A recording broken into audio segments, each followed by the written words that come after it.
YCP నాయకుల దౌర్జన్యాలు, బెదిరింపులు, ఘర్షణలు చూసి తండ్రి జయంతికి పులివెందులకు రావాలంటేనే వివేక కుమార్తె సునీత భయపడుతోందని బీసీ సంక్షేమ శాఖ మంత్రి సవిత అన్నారు. వరుసగా 3 రోజుల పాటు జరుగుతున్న దాడులన్నీ వైసీపీ వారే చేసుకుని ఆ నెపాన్ని టీడీపీ పైన వేసి ఉంటారనే ఆందోళన కూడా సునీత వ్యక్తం చేశారంటే పులివెందుల వైసీపీ నేతల పరిస్థితి ఎలా ఉందో అర్థం చేసుకోవచ్చన్నారు. పులివెందులలో వైసీపీ నాయకులు ఓడిపోతామనే భయంతో ధర్నాలు, పోలీసులను బెదిరించి డైవర్షన్ పాలిటిక్స్ చేస్తున్నారన్న మంత్రి సవితతో ముఖాముఖి. కడప జిల్లాలోని పులివెందుల, ఒంటిమిట్ట జెడ్పీటీసీ ఉప ఎన్నికలను 2 ప్రధాన పార్టీలు కూడా ప్రతిష్టాత్మకంగా తీసుకున్న నేపథ్యంలో ప్రధానంగా పులివెందుల జెడ్పీటీసీని కైవసం చేసుకోవడానికి తెలుగుదేశం పార్టీ, వైసీపీ కూడా ప్రత్యేక దృష్టి సారించాయి. గత 4 రోజుల నుంచి కూడా పులివెందుల ప్రాంతంలో ఘర్షణ పూరితమైనటువంటి వాతావరణం నెలకొన్న నేపథ్యంలో ఆ జిల్లాకు ఇన్ఛార్జి మంత్రిగా ఉన్నటువంటి సవిత గారు మన దగ్గర ఉన్నారు. ఆమె అడిగి మరిన్ని విషయాలు తెలుసుకుందాం. మీరు చెప్పండి, ఈ ఒంటిమిట్ట, పులివెందుల ఈ 2 ప్రాంతాల్లో ప్రజల స్పందన ఎట్లా ఉంది? మీరు ప్రచారానికి కూడా వెళ్తున్నారు, పులివెందులలో చూస్తుంటే ఎట్లా అనిపిస్తుంది? ప్రజల స్పందన బాగా ఉందండి. ఎందుకంటే ఒక సంవత్సరంలో ఎలాంటి దౌర్జన్యాలు లేకుండా, ఎలాంటి బెదిరింపులు లేకుండా, ఎలాంటి భూ ఆక్రమణలు లేకుండా ఎక్కడికక్కడ సమస్యలు పరిష్కారం చేస్తూ ఎన్నికల సమయంలో ఏదైతే మాట చెప్పారో ఆ మాట నిలబెట్టుకున్న ప్రభుత్వం ఎన్డీఏ ప్రభుత్వం, ముఖ్యమంత్రి చంద్రబాబు నాయుడు గారు. ఈరోజు అన్ని ప్రాంతాలు రాష్ట్ర వ్యాప్తంగా అభివృద్ధి జరుగుతుంది. పులివెందులు కూడా అభివృద్ధి జరుగుతూ ఉంది. మరి అందుకు మేము ఎల్లప్పుడూ మీకు పథకాలు అందాయా అంటే ఖచ్చితంగా మాకు 1వ తారీఖు 4,000 పెన్షన్ వస్తూ ఉంది. మరి సూపర్ 6 భాగంగా దీపం 2 కింద సిలిండర్లు వచ్చాయి. అన్నా క్యాంటీన్లు ఓపెన్ చేశారు. అంతేకాకుండా తల్లి వందనం కింద ఇంట్లో ఎంతమంది బిడ్డలుంటే అంతమందికి తల్లి వందనం అందజేశాం. అన్నదాత సుఖీభావ కూడా ఈరోజు మాకు ఎలక్షన్ కోడ్ ఉండి రాలేకపోయింది, కానీ రాష్ట్ర వ్యాప్తంగా వచ్చింది అన్న విషయాన్ని ఆగస్టు 15వ తారీఖు నుంచి ఉచిత మహిళలకు బస్సు ఛార్జీ. ప్రజలు క్లారిటీగా, నమ్మకంతో తెలుగుదేశం పార్టీకి ఓటేయడానికి సిద్ధంగా ఉన్నారు. పులివెందులో చూసుకుంటే వరుసగా 4 రోజుల పాటు గొడవలు కూడా జరుగుతూ ఉన్నాయి. అంటే వైసీపీ నాయకులు ఈ కవింపు చర్యలకు పాల్పడడంతోనే ఇలాంటి జరుగుతున్నాయని కూడా టీడీపీ నాయకులు ఆరోపిస్తున్నారు. ఎట్లా చెప్తారు మీరు? వైసీపీ పార్టీకి అలవాటే కదండి, డైవర్షన్ పాలిటిక్స్ చేయడం అలవాటే.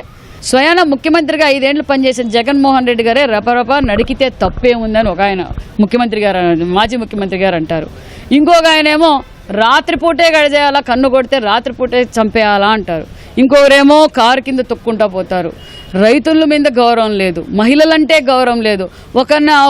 ఒక మాజీ ఎమ్మెల్యే గారేమో స్థానిక ఎమ్మెల్యే గారిని, మహిళా ఎమ్మెల్యేని అసభ్యకరంగా మాట్లాడతారు, వాళ్ళను పరామర్శించకపోతారు. ఈరోజు కూడా పేపర్లో చూశాను, చంపి కిడ్నీలు పార్సల్ చేస్తాం. ఏంటండి ఇది? ఎవరిని రెచ్చగొడుతున్నారు?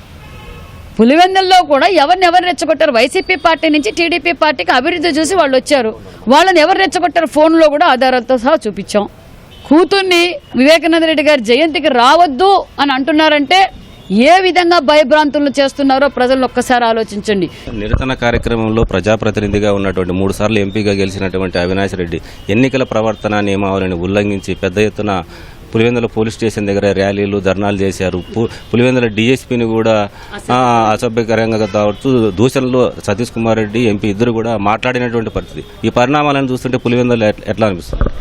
మేమేగిన పోలీసులను అడ్డం పెట్టుకుని ఎలక్షన్ జరపాలనుకుంటే అన్ని నామినేషన్లు పడేటివా? గత లోకల్ బాడీ ఎన్నికల్లో ఇదే జగన్మోహన్ రెడ్డి గారు అధికారంలో ఉన్నప్పుడు టీడీపీ వాళ్ళు కావచ్చు, ఇండిపెండెంట్ కావచ్చు, జనసేన కార్యకర్తలు కావచ్చు, నామినేషన్లు వేయకుండా బీఫారాలు చింపి బెదిరించి చంపుతామని కూడా విషయాలు మీకు తెలుసు. ఈరోజు ప్రజాస్వామ్యబద్ధంగా నామినేషన్లు వేశారు, ప్రజాస్వామ్యబద్ధంగా ఎలక్షన్ జరుపుతున్నాం.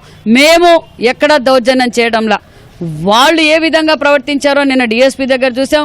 వాళ్ళ ఓటమిని వాళ్లే చాటు చెప్పుకున్న ర్యాలీ చేసి పులివెందుల మా అడ్డా అన్నారు. మరి పులివెందుల్లో 1919లో జగన్మోహన్ రెడ్డి గారికి ఎన్ని ఓట్లు వచ్చాయి?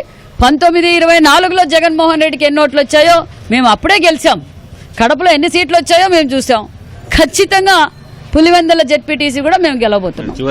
వివేకానంద రెడ్డి కుమార్తె సునీత నిన్న జరిగినటువంటి 3 రోజుల పాటు దాడులు చూస్తే నా తండ్రి హత్య కూడా గుర్తుకు వస్తుంది. ఇవన్నీ కూడా వైసీపీ నాయకులే దాడులు చేసుకుని ఆ నెపాన్ని టీడీపీ మీద వేస్తున్నారనే అనుమానాలను ఆమె వ్యక్తం చేస్తున్నారు. దాన్ని మీరు ఎట్లా చూస్తారు?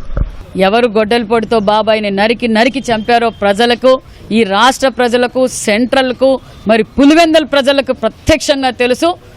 మరి మొన్నటి రోజే దానికి తీర్పు ఇచ్చారు, మళ్ళీ దగ్గరలో కూడా తీర్పు ఇవ్వబోతున్నారు. మరి స్వయాన తన చెల్లెలే ఈరోజు ఆ విధంగా భయపడుతున్నారంటే ఏ విధంగా ఉంటుందో వాళ్ళ పరిపాలన, వాళ్ళని ఏ విధంగా ప్రజలు స్వీకరిస్తారో మనకందరికీ తెలుసు. ఖచ్చితంగా ప్రజలు దానికి తగ్గట్టు బుద్ధి చెప్తారు. ఇది జిల్లా ఇన్ఛార్జి మంత్రి సవిత చెప్తున్నాడు. ఇది పులివెందల, ఒంటిమిట్ట 2 జెడ్పీటీసీ స్థానాలను తెలుగుదేశం పార్టీ తప్పనిసరిగా కైవసం చేసుకుంటుందని మంత్రి సవిత ఆశాభావం వ్యక్తం చేస్తున్నారు. కెమెరామెన్ జగదీష్తో మురళి, ఈటీవీ న్యూస్, కడప.